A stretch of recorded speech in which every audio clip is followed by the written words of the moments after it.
രാമൻകുട്ടി ഒരു കർഷകനായിരുന്നു. അവിവാഹിതനായ രാമൻകുട്ടി തന്റെ മക്കളെ സ്നേഹിക്കുന്നതിലേറെ മരങ്ങളെ സ്നേഹിച്ചു. പെട്ടെന്നാണ് രാമൻകുട്ടി ആ കാഴ്ച കണ്ടത്. വഴിയിൽ ഒരു ജാതി മരം വീണ് കിടക്കുന്നു. രാമൻകുട്ടി ഒട്ടും അമാന്തിച്ചില്ല. ആ മരം പൊക്കാൻ ശ്രമിച്ചു.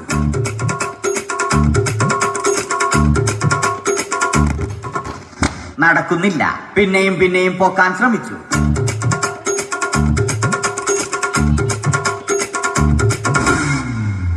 നടക്കുന്നില്ല. രാമൻകുട്ടി വഴിയെ പോയവരെ എല്ലാവരെയും സഹായത്തിന് വിളിച്ചു.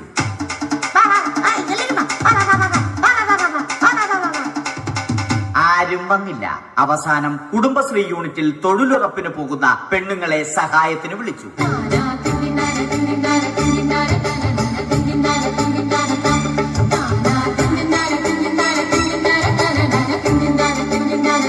അവരെത്തി. അവർ അവരുടെ സ്ഥിരം പണി തുടങ്ങി. അത് കണ്ട ദേഷ്യം വന്ന രാമൻകുട്ടി മരത്തെ ഒറ്റയ്ക്ക് പിടിച്ചു പോക്കി. അത്ഭുതമെന്ന് പറയട്ടെ, മരം നേരെ നിന്നു. ഇത് കണ്ട തൊഴിലുറപ്പ് പെണ്ണുങ്ങൾ രാമൻകുട്ടിയോട് നോക്കുകൂലി ആവശ്യപ്പെട്ടു.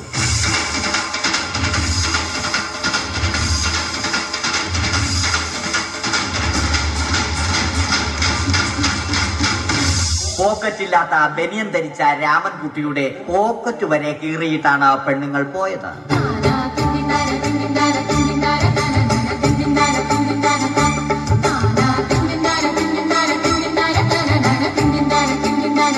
രാമൻകുട്ടി പിന്നീട് ഒന്നും ആലോചിച്ചില്ല. മരത്തിന് ഫാക്ടംബോസ് 2020 സെപ്റ്റംബർ 14 നൽകി. മരം തഴച്ചു വളർന്നു.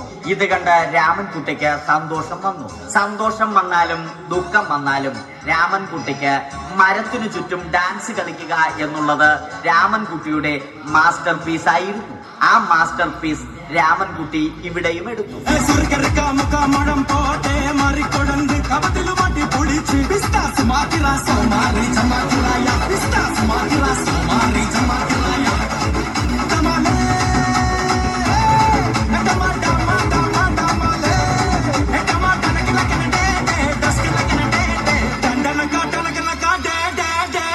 രാമൻകുട്ടി ദൈവത്തോടായി പ്രാർത്ഥിച്ചു. നിങ്ങൾ എനിക്ക് ആയുസ്സും ആരോഗ്യവും തരൂ.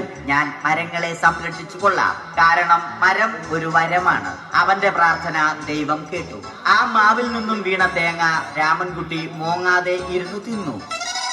അപ്പോഴാണ് രാമൻകുട്ടി മറ്റൊരു കാഴ്ച കണ്ടത്. രാഘവൻ വരുന്നു.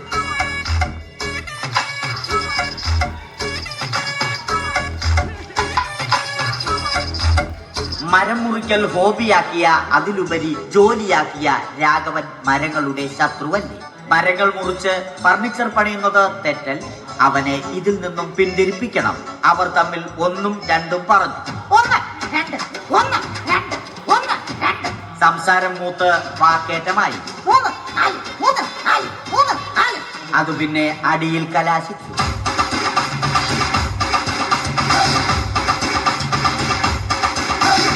നല്ല മനസ്സിന് ഉടമയായ രാമൻകുട്ടി കംപ്ലീറ്റ് അടിയും വാരിക്കൂട്ടി. ഒടുവിൽ രാമൻകുട്ടി സർവ്വധൈര്യവും സംഭരിച്ച് രാഘവനോടായി അലറി. മനസ്സലിഞ്ഞ രാഘവൻ രാമൻകുട്ടിയെ അരികിൽ വിളിച്ചു. കൈവാക്കിന് കിട്ടിയ രാമൻകുട്ടിയെ രാഘവൻ ഒട്ടിറൊട്ടിയാക്കി മരത്തിലൊട്ടിച്ചു.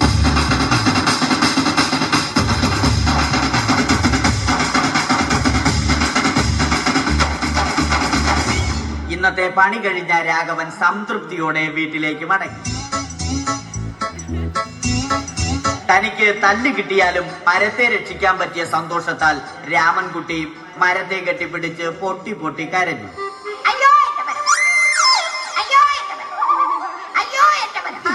കാരണം മരം ഒരു വരമാണ്.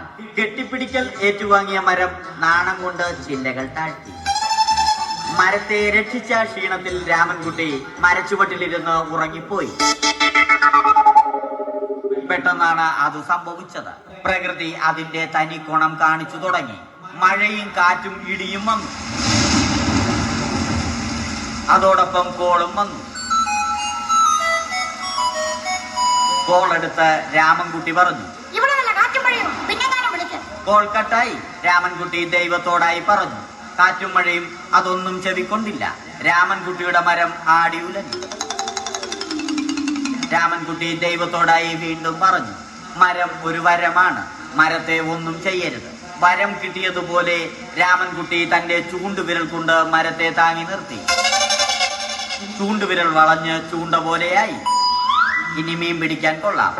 അവസാനം സംഭവിക്കേണ്ടത് സംഭവിച്ചു. രാമൻകുട്ടി അടിയിലും മരം മുകളിലും. അന്ത്യശ്വാസം വലിക്കുന്നതിനു മുമ്പ് രാമൻകുട്ടി ദൈവത്തോടായി ഇങ്ങനെ പറഞ്ഞു,